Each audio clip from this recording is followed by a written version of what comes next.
On July 24th, 2025, South Korean police raided HYBE's headquarters in Yongsan, Seoul, launching a full-scale investigation into alleged fraudulent stock dealings by Chairman Bang Si-hyuk, aka Chairman Bang.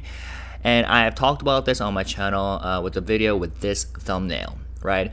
Now, as police conducted a search and seizure at HYBE's headquarters, the company's CLO, Chief Legal Officer Chung Jin-soo, sent a calm message to employees. So as soon as the police raid began that morning, at like 9 a.m.-ish, CLO Chung sent an internal email stating, "The company is actively cooperating with the authorities to clarify the facts. We will make every effort to demonstrate that all related matters were handled in accordance with laws and regulations. We will do our best to ensure this process causes as little concern as possible for everyone." He also said, "Please don't be overly alarmed by the on-site investigation at the Yongsan office and continue to stay focused on your respective roles and responsibilities." So the question is, how is he that confident that they will be able to demonstrate that all related matters were handled in accordance with laws and regulations? And by that, he's referring to the HYBE IPO process. So that's what I'm going to discuss in this video that you are watching. And so while the police search made headlines the past few days, it's actually the series of investigative reports published by Dealsite, which is one of the Korean media agencies that I've discussed a few days ago, and they offered a much clearer look at the tangled web of events behind HYBE's IPO controversy. Okay, now, as I have explained before, Dealsite is a specialized financial media outlet that focuses on capital markets, corporate financing, and institutional investing. And unlike general news sites, they track the entire life cycle of a company's financial journey from startup to IPO and beyond. And their mission is to cut through media noise and help readers, especially sophisticated readers, understand and the real flow of capital that drives economic change. And they have, this is something that I discussed in the video with this thumbnail, they have provided like balance without fully defending Bang Si-hyuk. And they demanded rigor from regulatory bodies, especially the FSC. And they helped the readers understand the legal uncertainty and reputational risk involved. Okay, so over 3 consecutive days, Dealsite laid out a detailed timeline, not just of stock transaction and fund movements, but also of the motivations, pressures, and financial structures that led up to the current crisis. And this is what they said as an editor's note. The Financial Services Commission's Securities and Futures Commission has referred HYBE Chairman Bang Si-hyuk to the prosecution for allegedly violating the Capital Markets Act by engaging in unfair trading. The SFC believes Bang Si-hyuk deceived existing shareholders and the capital markets during the IPO process and unjustly profited by about 400 billion Korean won. But some capital markets experts argue that the transaction in question do not appear to include any illegal elements. They point out that some of the SFC's grounds may be factually inaccurate or that it unfairly disregarded key explanations provided by Bang Si-hyuk. While the financial decision will rest with the courts, legal experts predict the case could take at least 2 years if it goes all the way to the Supreme Court. It's a moment that calls for a clear-headed analysis of the situation from a capital markets perspective. Okay, and that's the editor's note they included in each of these 3 articles that they have provided for the past few days. It's like a series. But yeah, so let's unpack what those reports actually said. But before we even start, I already know what the haters' comments will look like in this video, and you have probably seen versions of these pop up already. And it's like a template of comments that haters potentially could write. But here's the thing. None of comments like these actually engage with the facts. So if you are here to yell scam or fraud without actually knowing how IPOs work, maybe hold off before typing the 955th version of this. Or you can take a note of these templates that I had provided, write the comments, and you're welcome to leave. But if you are interested in how the HYBE IPO actually happened, you're welcome to stay with me. Okay, so before we discuss these three articles, so there are three parts in this video. Let's go through the first article that the Dealsite, the media agency, came up with a few days ago on July 18th. Now here's something interesting. The original title of the report that I discussed in this video, this thumbnail, was this. Was the SFC's referral of Bang Si-hyuk overreach? Key evidence missing, raising concerns. 증선위 방시혁 고발 무리수였나? 핵심 증거 없어 논란. Now this later changed into this. 증거 없는 방시혁 옥죄기, 증선위 고발의 허점. Baseless accusations against Bang Si-hyuk. Gaps in the SFC's complaint. Now, I don't know why they changed the title like this. It sounds stronger in the edited version, revised version. So maybe my theory is that as they have done more research, they became more confident that the accusations against Bang Si-hyuk by SFC are quite baseless and filled with flaws. So to briefly summarize what they discussed in this report, which I have discussed here, was this. First of all, there was no solid evidence of pre-IPO deception. Dealsite argues that the SFC filed a criminal complaint against Bang Si-hyuk without solid proof. And especially, they left out key elements previously believed to be smoking gun evidence, like the designated auditor application, 지정감사 신청, and certain shareholder agreement clauses that actually showed Bang took on significant risk. Secondly, SFC walked back its language. So initially, it was said that Bang Si-hyuk told early investors there was no IPO planned. But the SFC, in its final statement, softened the wording to say Bang Si-hyuk gave the impression the IPO would be delayed. And legal experts, told Dealsite, this weaker language reflects how hard it is to prove intent to deceive, especially since IPOs are by nature fluid and hard to predict even for top executives.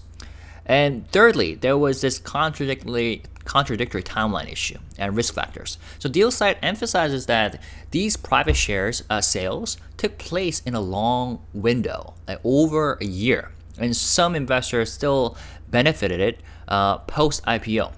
And it also reminds readers that back in 2019, HYBE, which was big hit at the time, was considered a risky investment due to BTS military enlistment timeline and over-dependence on one group.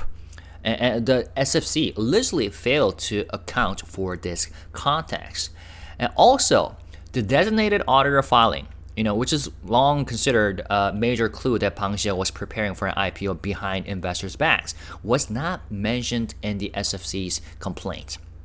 Dealsite suggests that this was likely because the filing had been requested by investors themselves, which undermines its use as incriminating evidence against him and Bang.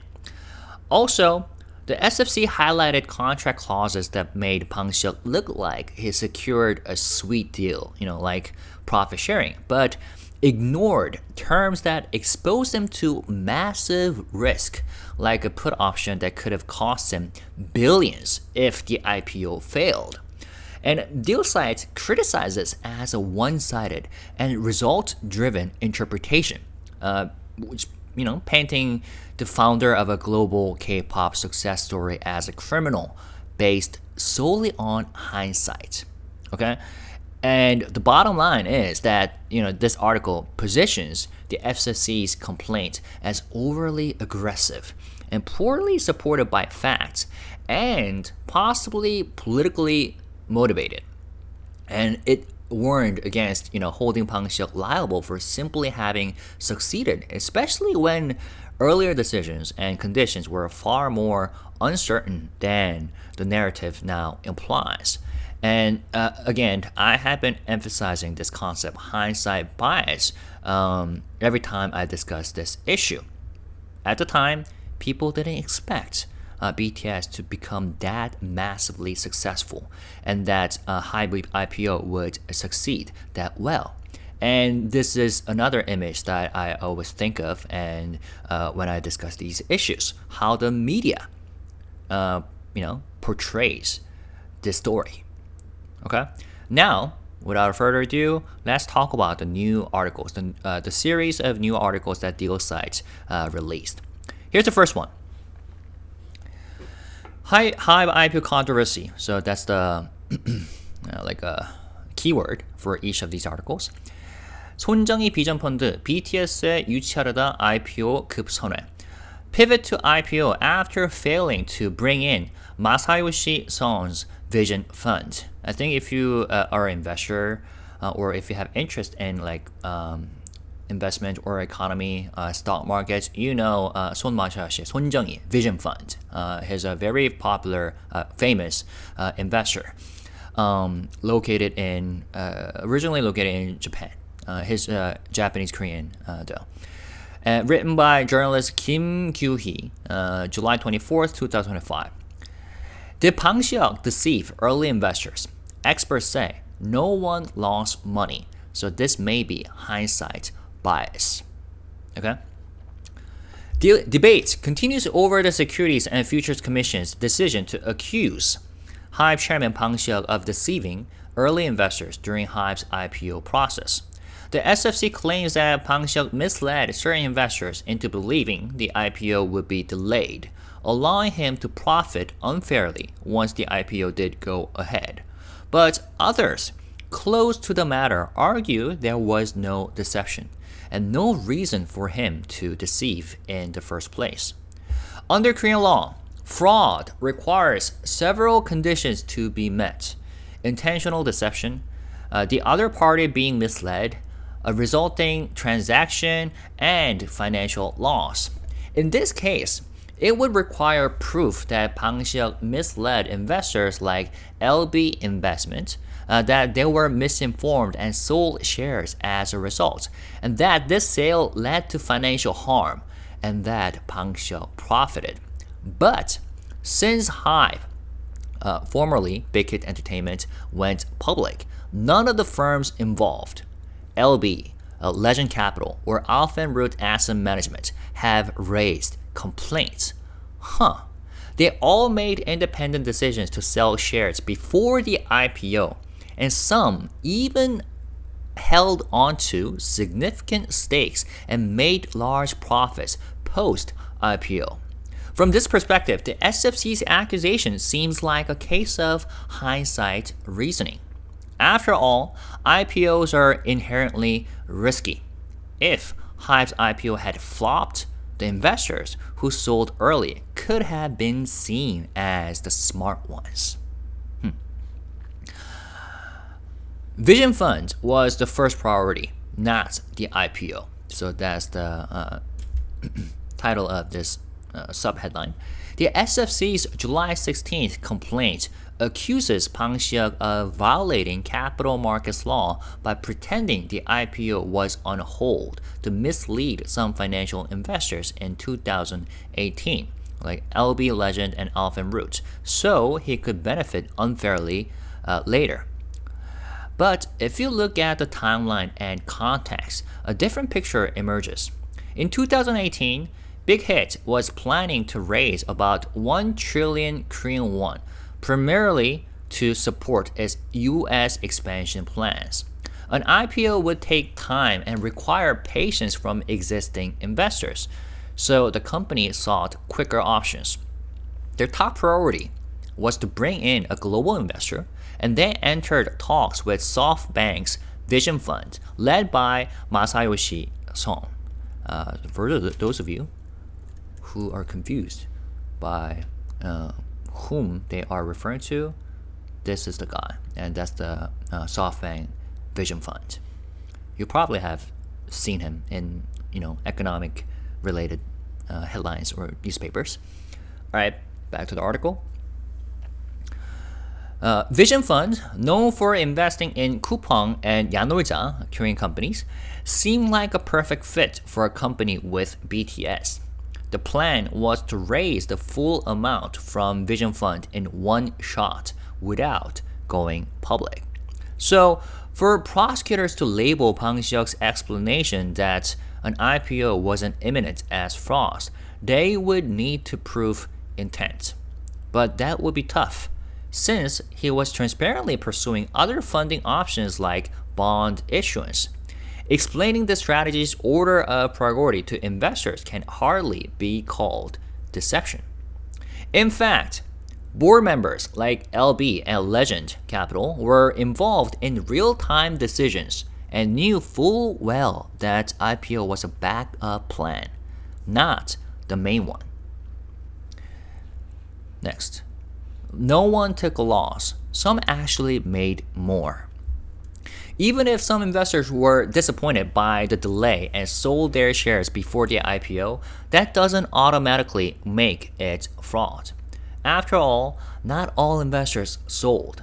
Some kept large portions and ended up profiting more after the IPO. For instance, Legend Capital only sold a small stake, 3.8%, during that time. When Big Hit finally went public in October 2020, they still had a substantial 6.2% stake. One insider noted that Legend bet on the IPO despite the same information and maximized their returns. Root, which sold all its shares in November 2019, also didn't raise any issues, even though Big Hit sent out IPO underwriter proposals just 2 months later in January 2020. The reason? Root still made a strong return on the sale. Experts argue this was not a financial loss, and if we start calling missed upside damage, then every fund manager could be accused of fiduciary breach. That's an interesting point that they made. At the time, Root was under immense liquidity pressure due to the Lime asset management crisis. As of January 2020, their redemption freeze was nearing 181.7 billion Korean won. If they truly believed Bang Si-hyuk had deceived them, they would have filed a lawsuit immediately, but they didn't. Finally, critics say it's unrealistic to assume Bang Si-hyuk had a fixed IPO date and deliberately concealed it. Insiders say that's just not how IPOs work. Even after applying for a listing, companies often fail to pass preliminary reviews or cancel due to poor market reception. Take KakaoBank. It canceled its IPO over pricing concerns. Big Hit's IPO was only pursued as a last resort after Vision Fund talks fell through. And even then, success wasn't guaranteed until BTS Dynamite became a global smash hit, which dramatically improved HYBE's valuation and IPO conditions.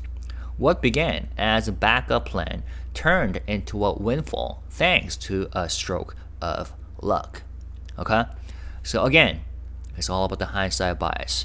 And surprisingly, many people do not know how IPOs work and how challenging this whole IPO process actually is.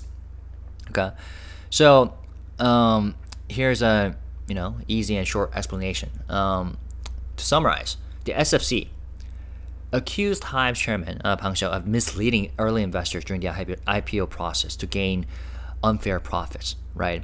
They claimed that he acted like they claimed that he acted like the IPO would be delayed, so some investors sold their shares early. Then HYBE went public and Bang Si-hyuk made a profit. But according to Dealsite, experts say no investors actually lost money. Some even kept their shares and made more after the IPO. Also, Bang Si-hyuk was trying to raise money from Vision Fund, Masayoshi Son's Vision Fund at the time, not planning an IPO right away. So telling investors that an IPO wasn't the top priority wasn't really a lie. It was a strategy back then. And in the end, the IPO only happened after BTS Dynamite became a global hit. That success wasn't planned. It just turned things around. So this whole case might be more about hindsight than actual fraud. Now, Dealsite in this report included this diagram, visual timeline, okay? And I have translated it right here. So here's a HYBE IPO key event timeline. October 2018, Stick Investments acquires a total 12.4% stake in the company. 12.4, including 6.08% from LB Investments and additional shares from institutional investors, valued at 103.9 billion Korean won. April 2019, Eastern Private Equity, Eastern PE, is established. June 2019.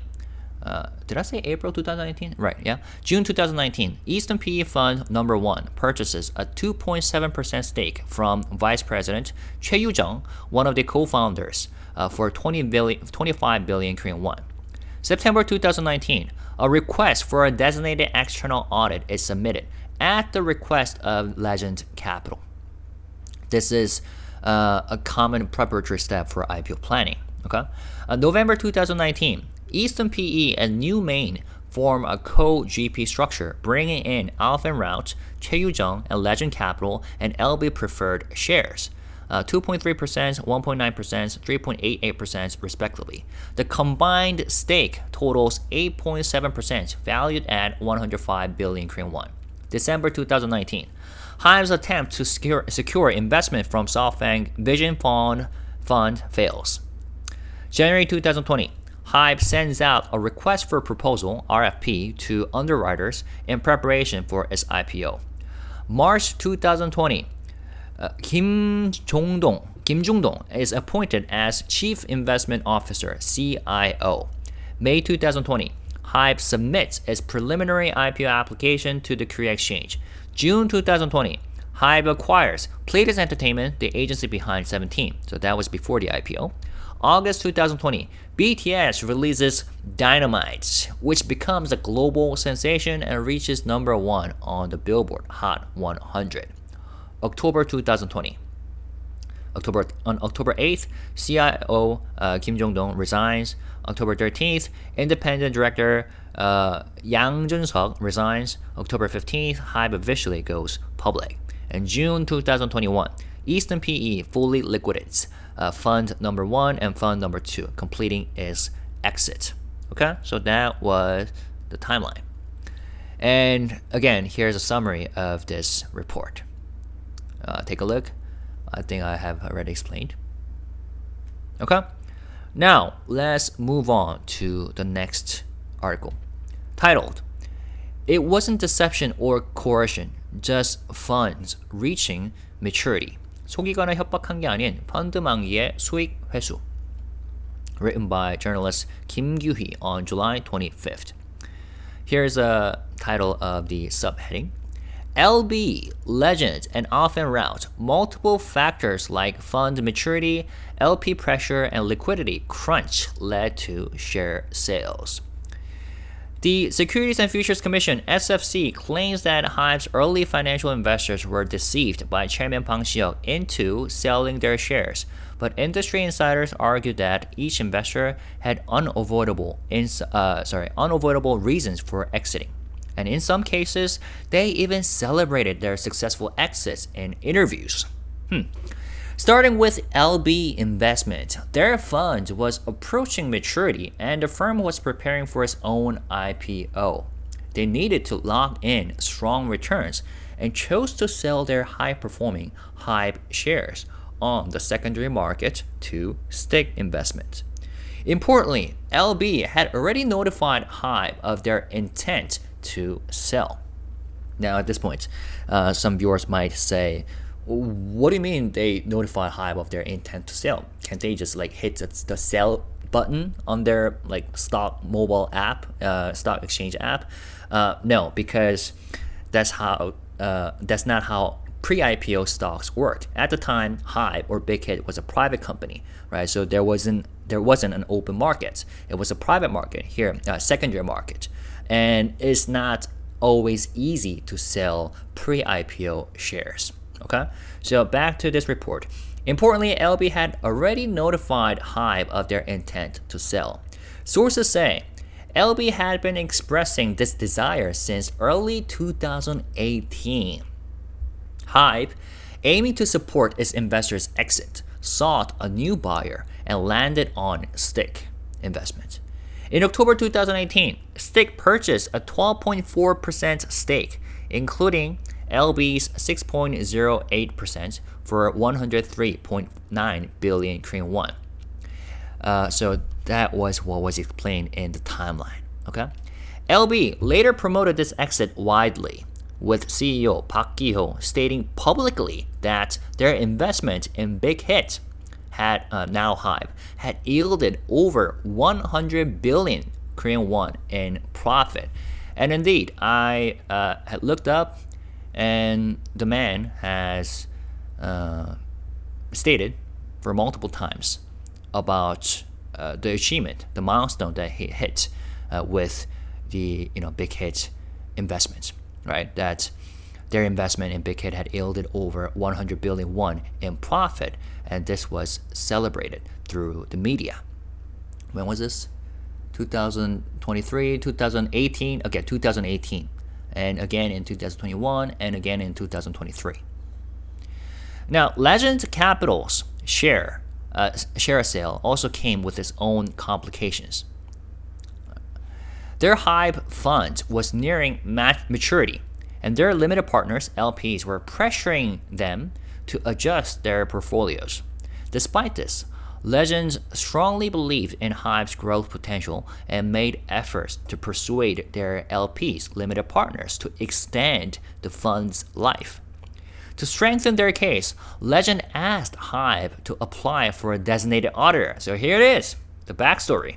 To strengthen their case, to persuade their LPs to extend the fund's life, the Legends asked HYBE to apply for a designated auditor, which is a common preliminary step towards an IPO. While this doesn't guarantee a company will go public, it sends a clear signal of intent. But the SFC has interpreted this request as part of Bang Si-hyuk's alleged deception, arguing that he was secretly preparing for an IPO while misleading investors. In the end, Legends couldn't withstand LP pressure and sold 3.88% of its stake to Easton PE's second fund, but they held onto the remaining 6.2% until HYBE's IPO and made a large profit through public market sales. A source close to the matter noted that Legend saw HYBE's IPO coming and strategically retained shares to maximize gains. Alpenraut Asset Management was most urgently in need of liquidity. Following the 2019 Lime Asset Management scandal, redemption pressures from investors were intense. To meet these demands, Alpenraut quickly liquidated several assets, including their HYBE stake. In November 2019, they sold their 2.3% stake to Easton PE for over 50 billion Korean won. While they could have made more by waiting for the IPO, they prioritized immediate liquidity because HYBE's IPO plans and regulatory approval were not guaranteed at the time. Notably, even after HYBE's successful listing, Alpenraut never voiced complaints. An industry official concluded the SFC's claim that Chairman Bang misled investors into selling their shares doesn't hold up under the circumstances. If they had truly understood the investors' situations and the market dynamics at the time, the conclusion might have been very different. So there we go. I think this particular report answers some of the questions that my subscribers expressed in their comments in this video, for example. The question, why did the original investors sell HYBE shares so early? Because, well, they had their own situations, different situations. Some wanted immediate liquidity, and some were getting pressures from their own investors. Okay, so here's a summary. Basically, this article makes a compelling counter-argument to the SFC's accusations against Bang Si-hyuk. It reframes the investors' exits not as victims of this deception, but rather as rational decisions influenced by fund maturity for LB and Legend, or liquidity crisis like Often Route, and internal portfolio pressures like LPs demanding action, and by LP I mean limited partners. And in fact, LB and Legend celebrated their returns, and Often Route had to urgently respond to the fallout from the line management crisis. What the SFC interpreted as misleading behavior may have simply been a reflection of like typical fund lifecycle pressures and market uncertainty. So this article suggests that Bang Si-hyuk didn't dupe anyone, he just moved forward while his investors had their own timelines and constraints. So the controversy, the quote-unquote controversy, may be less about fraud and more about hindsight and optics, and potentially about politics, okay? Or potentially driven by someone who's having huge grudge against HYBE and Bang Si-hyuk. I wonder who that is. Okay, so that was a summary. Now moving on to the third article, the last one that we'll discuss in this video, titled, Stick Investment Demanded Both a Carrot and a Stick from Bang Si-hyuk. This one is actually written by a different journalist, Seo Jae-won, but it's part of this series, HYBE IPO controversy. Before that, let me have a sip of water. Okay. The heading reads, Stick Investment demanded both an earnout and a putback option. Bang Si-hyuk took on risk in exchange for 30% of profits. Now, that subheading kind of tells me that this is something that we have already talked about and knew about last year. Okay? One of the main controversies surrounding HYBE Chairman Bang Si-hyuk is the allegation that he misled existing shareholders into selling their shares by downplaying the IPO timeline and then pocketed 30% of the resale profits through a private equity deal, PE deal. But the actual context of these shareholder agreements appears to diverge significantly from the Financial Services Commission's interpretation. First, the profit-sharing clause being questioned wasn't initiated by Bang Si-hyuk. It was requested by the new investors. Bang Si-hyuk not only accepted this earn-out clause, which is common in PE deals to align interests, but also took on significant downside risk. If the IPO had failed, he was contractually obligated to buy back shares at cost. In capital markets, this type of earn-out plus risk-sharing structure is standard practice. And Stick proposed a profit-sharing clause first. Let's unpack the FSC's claims. Before HYBE's IPO, Bang Si-hyuk signed shareholder agreements with Stick Investments, Eastern Equity Partners, and New Main Equity. The terms were, if the IPO failed, Bang would buy back their shares. If the IPO succeeded, he would receive 30% of the profits. When HYBE successfully went public, Bang Si-hyuk received approximately 200 billion Korean won each from both Stick and Eastern, totaling around 400 billion Korean won. The FSC flagged Eastern PE in particular. It was a relatively new fund manager, established in April 2019 by Kim Jung-dong, HYBE's former CIO, which we have mentioned in this timeline. Okay, in June 2019, Eastern Fund number 1 bought 25 billion Korean won worth of HYBE shares. In November, Easton and New Main set up a special purpose company called Mainstone LLC, which purchased 105 billion Korean won worth of HYBE shares. After the IPO, Easton gradually sold some of these shares for profit. According to the earnout clause in the contract with Mainstone, Bang Si-hyuk received nearly 200 billion Korean won. The FSC claims Bang Si-hyuk and former HYBE execs used these PE deals to generate unfair gains, arguing that Easton had insider knowledge of the IPO timeline. But industry insiders tell a different story. The earnout clause wasn't Bang Si-hyuk's idea.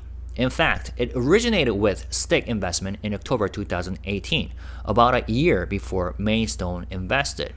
At that time, Stick bought shares from LV Investment and asked Bang Si-hyuk to agree to both an earnout and a putback option. Stick didn't yet have certainty that HYBE would succeed in going public, so they applied both pressure and incentives to Bang Si-hyuk. This earlier precedent makes Mainstone's similar earnout clause appear standard, not suspicious. Moreover, the fact that Stick, not Bang Si-hyuk, requested this clause undercuts the FSC's allegations of foul play. Another flaw in FSC's reasoning is the timeline. They claim Bang Si-hyuk and Kim Jung-dong conspired to use PE funds to enrich themselves, but Easton's first fund was created in June 2019, at which point Kim Jung-dong wasn't yet a HYBE executive. Sources say Kim was involved in Easton's founding but only became HYBE's CIO afterward. Easton's key members were Kim's associates, not directly connected to Bang Si-hyuk. As one insider put it, the timeline doesn't support the FSC's claim that Bang Si-hyuk and his team orchestrated a scheme through pre-arranged funds. The putback option, the right for Stick to sell shares back to Bang Si-hyuk at cost if the IPO failed, makes the earnout clause seem even more reasonable. In 2018, HYBE's IPO outlook was far from certain. BTS was the only major IP, and military enlistment risk loomed. That's why it was hard to find secondary buyers when LB Investment wanted to exit. Stick Investment stepped in based on HYBE's growth prospects, but in order to convince their conservative LPs, like pensions and mutual aid associations, they needed downside protection. So they structured the deal to include a guaranteed buyback from Bang Si-hyuk with some interest. Bang Si-hyuk initially found this obligation burdensome. The transaction was technically between two investors, so he wasn't required to guarantee anything. But to support LB's exit and maintain trust, he agreed to Stick's terms. In return, Stick included the 30% profit sharing clause to balance the risk Bang had taken on. This reminds me of a saying that you might call Bang Si-hyuk the man with the balls of steel. the fact that he in the end agreed to agreements, even though they also included a 30% profit sharing clause. The agreement to buy back shares at cost was a huge risk, but in the end, he agreed to it. So, yeah. Now, let's finish up this article. Some have claimed that Bang Si-hyuk used these investors to bypass post-IPO lockup rules, but that doesn't hold up. The shares in question weren't his to begin with. Had he sold his own shares through new investors, that accusation might make sense, but this was a transaction between investors. If HYBE's IPO had failed, one source noted, if HYBE's IPO had failed, Bang Si-hyuk would have had to repay 200 billion Korean won each to Stick and Easton. He covered their investment risk. That's why I said he's got some balls of steel. In return, splitting future upside is a common and reasonable arrangement. So that I think so that was the end of this article, and here's a summary. So basically, this report dismantles the core of the FSC's allegations by showing that the earnout and risk-sharing clauses were standard practice in private equity deals, not some shady backroom deals. And Bang Si-hyuk didn't initiate the profit sharing. It was investor-driven, rather. And he accepted significant financial risk by agreeing to buy back shares if the IPO failed. And the timeline contradicts the claim of a premeditated scheme, especially since Kim Jung-dong wasn't a HYBE executive when Easton's fund was launched. There's no evidence that Bang Si-hyuk evaded lock-up rules because he didn't sell his own shares. So, in essence, Bang Si-hyuk acted as a stabilizer in uncertain times, helping investors exit when no one else would. The profit-sharing clause looks more like a trade-off than a trick at this point. And this article suggests that what regulators interpreted as manipulation may have just been ordinary deal structuring in an unpredictable IPO market. But of course, a few years later, was it like 4 years after the IPO, all of a sudden, the headlines are everywhere, and the police is raiding HYBE's headquarters. And the general public doesn't understand or doesn't care about these complicated, investment-related stuff. And all they look at is headlines, which is a concept very well understood by the particular person that I have in mind who has huge grudge against HYBE and Bang Si-hyuk. All right, to summarize overall, the controversy, the so-called HYBE IPO or Bang Si-hyuk controversy, centers around whether Chairman Bang unfairly profited during the company's IPO by secretly planning to go public while buying back early investor shares at low prices, right? And South Korea's financial regulators argued that he deceived investors, used private equity funds to quietly, reacquire shares and secured nearly 400 billion won in profits after the IPO through earn-out agreements. But the reality appears more complex and less sinister. Internal documents and first-hand accounts suggest that HYBE's IPO was not even the original plan, according to this series of articles that we have looked at. Bang Si-hyuk first pursued a major strategic investment from SoftBank's Vision Funds, which fell through at the end of 2019. And only then did HYBE seriously move forward with IPO preparations. And in the meantime, early investors like LB Investments, Legend Capital, and Often Route sold their shares for practical reasons tied to fund life cycles, like we learned from this article. And there are other reasons were so there are fund life cycles, redemption pressures, and internal portfolio needs, not because they were misled. Some even publicly celebrated their gains, how they made 100 billion Korean won due to their investments in HYBE early on. In fact, LB Investment initiated a stake sale to Stick Investment, not the other way around. And the so-called earn-out clause, which gave Bang Si-hyuk 30% of profits from the shares sold if HYBE went public, that was not Bang Si-hyuk's idea, but a requirement from Stick Investment to balance the risk they were taking. And at the same time, Bang Si-hyuk agreed to a putback clause, meaning that he would personally repurchase shares at cost plus interest if the IPO failed. And as the article described, this structure is common in private equity deals where founders share both risk and reward.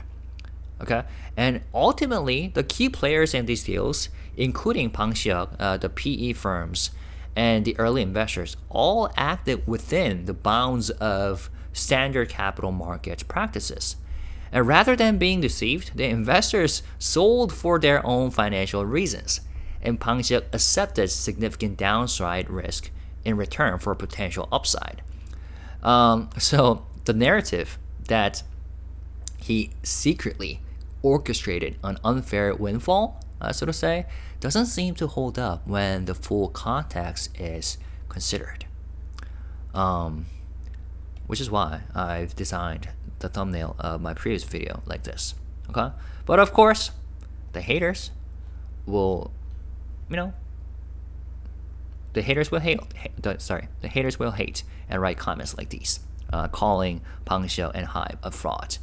But for those of you who are still watching this video, I hope this one was informative. And I'm not sure if Dealsite will continue this series. So far they have written 3 articles. If they do, and if I find it significant or notable, I'll make follow-up updates. Okay? And yeah, we'll have to see how this goes. But like the editor's note says, this might go on. It said, while the financial decision will rest with the courts, legal experts predict the case could take at least 2 years if it goes all the way to the Supreme Court. But I'm sure sophisticated investors are well aware of what has happened behind the scenes, whereas ordinary retail investors would be panicking because of all of these headlines and sell their shares early, like HYBE stock. How much is it? Okay, so yeah, the stock price has been falling, and I would say, does this mean that you need to invest right now? Not necessarily, because if you look at the chart, it is kind of at a precarious situation technically. Fundamentally, I think HYBE is solid as a company, but technically it's staying at the 60-day moving average line. I forgot, was it 120 days? So it might fall further. If it stays right here and bounces back up, then they're good. We're good. As an investor, I'm good. But we'll have to see how the stock reacts. But right now, the key, not even the risk, but the reason, there are all sorts of reasons why stock falls, right? And some of them easily explained, some of them not. And right now, the key factors are BTS comeback being later than investors expected, and the second quarter earnings potentially being poorer than expectations. And that's kind of primary reason why the stock is falling. And overall, the K-pop entertainment stocks have been falling for the past few weeks. Some headlines, some articles, and journalists try to say that Bang Si-hyuk is the key reason why all these K-pop stocks, including SMGYP, YG, is falling. But that's what the Korean media say. And like I said earlier, haters will hate regardless. All right, again, I hope this was informative. If you have any opinions or information that you want to add, feel free to fill in the gaps by writing comments. And as always, when you do so, let's stay positive, respectful, and classy. Thank you guys. Peace and love. Bye-bye.